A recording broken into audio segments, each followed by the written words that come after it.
Hello, xin chào mừng tất cả các bạn đã quay trở lại với Trống Vàng Vlog. Xin chào mừng tất cả các bạn đã đến với hai anh em chúng mình nha. Và như tiêu đề mình đã đưa ra của ngày hôm nay thì mình sẽ hướng dẫn cho tất cả các bạn về hai cái địa điểm leo núi và rất là đẹp và phong phú tại huyện Trạm Tấu thuộc tỉnh Yên Bái nhé mọi người nhá. Thì đầu tiên ngày hôm nay thì mình sẽ giới thiệu cho tất cả các bạn về đỉnh leo núi của Tà Trì Nhù đầu tiên nhá mọi người nhá. Thì trước tiên mọi người từ dưới miền xuôi lên, có khi là mọi người từ Hà Nội lên hoặc bất cứ chỗ tỉnh nào lên thì mọi người cũng sẽ đến với huyện Trạm Tấu chúng mình và mọi người sẽ đến ngủ nghỉ tại đó. Nếu mà các bạn đến sớm thì các bạn có thể là ghé qua cái chỗ mà mình đang ngồi, hiện tại mình đang đứng này chẳng hạn. Đây chính là khu eo gió tại huyện Trạm Tấu chúng mình. Và cách với cái khu mà suối Nền Nóng đấy tầm khoảng 1 cây số hoặc hơn một chút. Và ngoài ra các bạn có thể ngủ nghỉ ở các cái nhà nghỉ khác, ví dụ như là nhà nghỉ Sinh Hảo này, nhà nghỉ Suối Tung và một số các cái nhà nghỉ khác nữa nhá mọi người nhá. Có rất là nhiều, các bạn có thể tìm hiểu thêm nhé các bạn nhá. Và đặc biệt là mình khuyến khích các bạn nên vào buổi tối thì các bạn hãy lên chỗ homestay và cà phê Đồi Thông tại huyện Trạm Tấu mình. Ở chỗ đó thì uống nước, các bạn có thể uống trà chanh, uống nước và uống cà phê. Đó, khu vực đó nhìn được bao quanh tất cả huyện Trạm Tấu chúng mình nha. Và buổi tối là nhìn rất là đẹp, rất là tuyệt vời luôn. Ở đó thì có những cái họ đang trang trí những cái khung cảnh, những cái đèn led và những cái đồ dùng vật chất rất là đẹp nhé mọi người nhá. Thì mọi người có thể đến chỗ đó ngắm huyện Trạm Tấu vào buổi tối. Và vào buổi sáng sớm thì tầm khoảng 7 giờ là mình bắt đầu xuất phát leo đỉnh Tà Trì Nhù nhé mọi người nhá. Thì trên quãng đường đi và đi như thế nào thì sẽ do Potter và người dẫn các bạn đi đó sẽ hướng dẫn cho các bạn đi vào như thế nào và đi vào mấy giờ, hoặc là tùy theo thỏa thuận của các bạn sẽ đi vào tầm khoảng mấy giờ nhé các mọi người nhá. Cũng phụ thuộc vào tốc độ leo núi của mọi người nữa. Và khi mà các bạn đi lên trên đấy tầm khoảng 8 giờ, 9 giờ vào buổi sáng thì nếu mà không có mây thì thôi, còn nếu mà có mây ấy, thì khoảng thời gian đó là khoảng thời gian mà mây nó đang bay lên nhé mọi người nhá.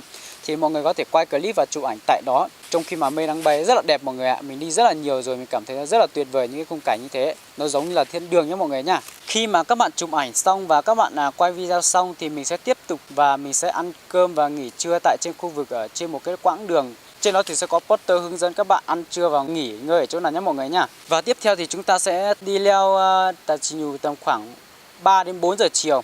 3 giờ chiều thì các bạn có thể là leo nhanh, nhưng mà nếu mà các bạn leo chậm thì rơi vào tầm khoảng 4 giờ chiều hoặc là 5 giờ chiều các bạn mới lên đến đó. Khi mà các bạn lên đến đó sớm thì sẽ có cảnh hoàng hôn chiều tà rất là đẹp. Các bạn có thể chụp ảnh và quay video ở trên đó rất là tuyệt vời nhé mọi người nhá. Và ngoài ra thì các bạn còn được thời gian ngủ nghỉ ngơi sớm hơn nữa và chụp ảnh nhiều hơn nữa.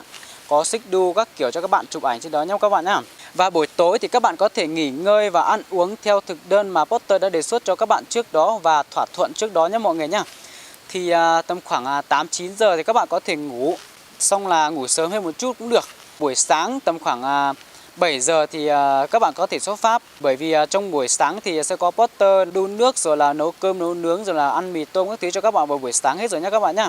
Thì các bạn chỉ cần dậy sau đó là ăn và xuất phát thôi. Đó, nước non thì Potter chuẩn bị hết cho các bạn rồi. Thì buổi sáng thì các bạn sẽ leo đến trên đỉnh Tà Trì Nhù tầm khoảng 11 giờ trưa. Còn nhanh thì có khi là 10 giờ nhé mọi người nhá, là mọi người đã đến mốc rồi. Mọi người có thể là chụp ảnh với những hoa chi po và những cái hoa tím, hoa vàng ở trên đó có rất là nhiều. Dưới đây sẽ là một số các cái hình ảnh mà mình và bạn Trống đang chụp được và đã quay được trước đó. Các bạn xem nó đẹp như thế nào nhé mọi người nhá. Đấy, các bạn thấy cảnh rất là đẹp và rất là tuyệt vời luôn. Những cái hoa chi po cực kỳ tuyệt vời và cực kỳ đẹp nhé mọi người nhá.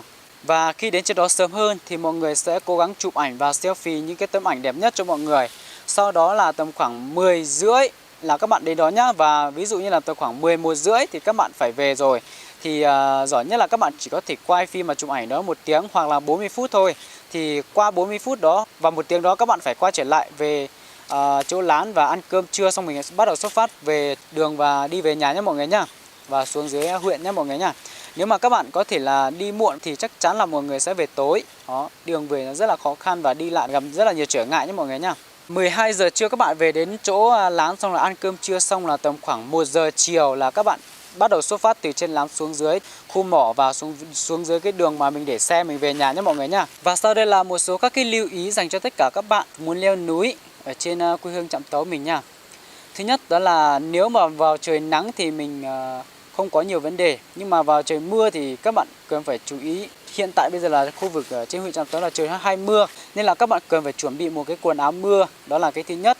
Và cái thứ hai đó là đối với những bạn mà hơi yếu thì các bạn sẽ phải tự chuẩn bị cho mình một cây gậy Đó, một cái gậy leo núi ở dưới xuôi lên, các bạn chuẩn bị lên cho nó nhẹ.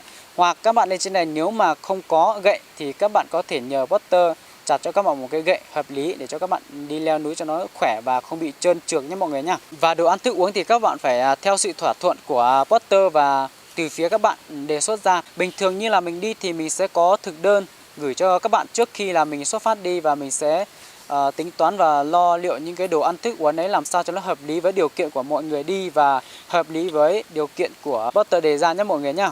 Và buổi tối nếu các bạn về đến huyện, nếu mà các bạn chưa muốn về luôn mà các bạn muốn ngủ nghỉ tại đó thì các bạn có thể đi ra khu suối nước nóng tắm rửa sạch sẽ. Sau đó là vào buổi tối các bạn có thể lên trên khu đồi thông và khu cà phê đồi thông làm một ly cà phê ngắm toàn cảnh huyện Trạm Tấu mình nha. Nếu mà các bạn cảm thấy đẹp và thú vị và nó hay như là mình giới thiệu thì các bạn hãy comment dưới video này của mình và bấm cho mình một like và cho mình một chia sẻ nhé mọi người nhá. Và nếu tất cả các bạn mà muốn leo núi ở hai cái đỉnh, thứ nhất là đỉnh Tà Chi Nhu và đỉnh Tà Xùa tại huyện Trạm Tấu, thì thứ nhất các bạn có thể liên hệ với hai anh em chúng mình. Và ở dưới phần mô tả thì mình có để lại số điện thoại của mình và của bạn Trống ở dưới phần mô tả cho mọi người nhá. Các bạn có thể liên hệ với mình. Và cái thứ hai đó là các bạn có thể liên hệ với nhóm đỉnh du lịch Tà Xùa tại huyện Trạm Tấu theo hình ảnh dưới đây nhé mọi người nhá. Và các bạn có thể đăng bài trực tiếp lên nhóm để tìm người dẫn và tìm Potter giúp cho mọi người có một cái chuyến đi thật là tuyệt vời. Video hôm nay mình giới thiệu cho tất cả các bạn về đỉnh Tà Chi Nhu đến đây là kết thúc. Và video tiếp theo nữa là mình sẽ giới thiệu cho các bạn về đỉnh Tà Xùa nhé mọi người nhá. Mọi người đừng quên bấm like và chia sẻ, đăng ký ủng hộ cho kênh Trống Vàng Vlog hai anh em chúng mình để có động lực ra những cái video đẹp và video tiếp theo cho mọi người nha. Tuy video này mình giới thiệu có những cái chỗ mà chưa lưu loát và chưa được hay và chưa được thú vị như mọi người nghĩ, thì rất là mong mọi người thông cảm và ủng hộ cho mình nhé mọi người nha. Và mình chúc cho tất cả các bạn xem video vui vẻ, tràn đầy sức khỏe và nhiều niềm vui trong cuộc sống nhé mọi người nhá. Đừng quên đăng ký, chia sẻ và bấm like cho kênh Trống Vàng Vlog để có động lực ra những video tiếp theo nhé mọi người nhá. Bye bye.